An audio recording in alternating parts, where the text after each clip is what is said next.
Le peuple Moba gourmand n'est pas très belliqueux, mais leurs ancêtres leur ont laissé certains objets qui portent à croire qu'il a connu aussi des guerres et a dû, par moments, faire face aux animaux féroces. Parmi ces objets, on peut citer le casque magique.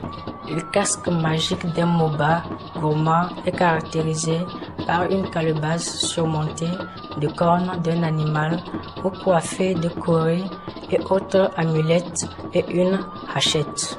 On l'appelle en pays Moba Diababang, la calebasse noire.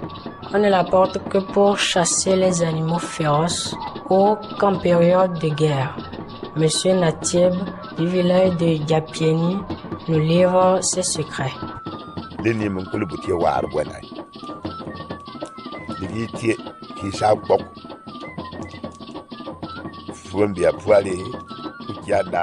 On ne peut pas parler de ce casque sans cette hache, qui est une composante fondamentale de ce système de protection.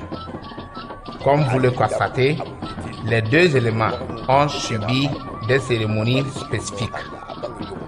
Vous remarquez que sur la calebasse, beaucoup de coris sont collés tout autour et 3 coris sur la hache.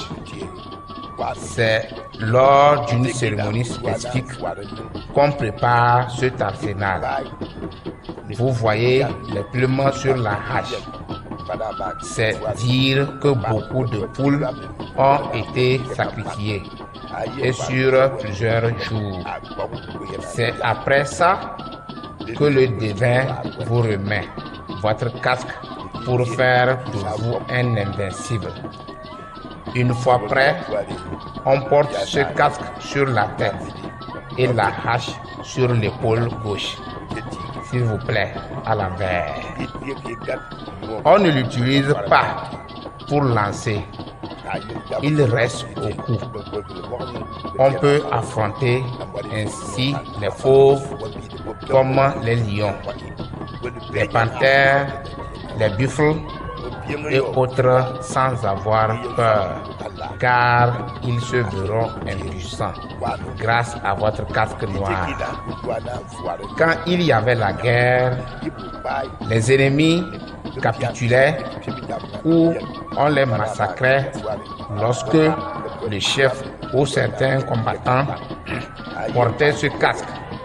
Ce casque est d'une grande importance, mais malheureusement, de nos jours, il est non seulement inconnu par les nouvelles générations, mais aussi négligé.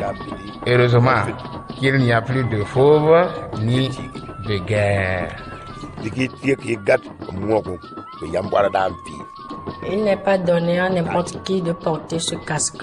Seuls les initiés à ce rite sont mandatés à le faire.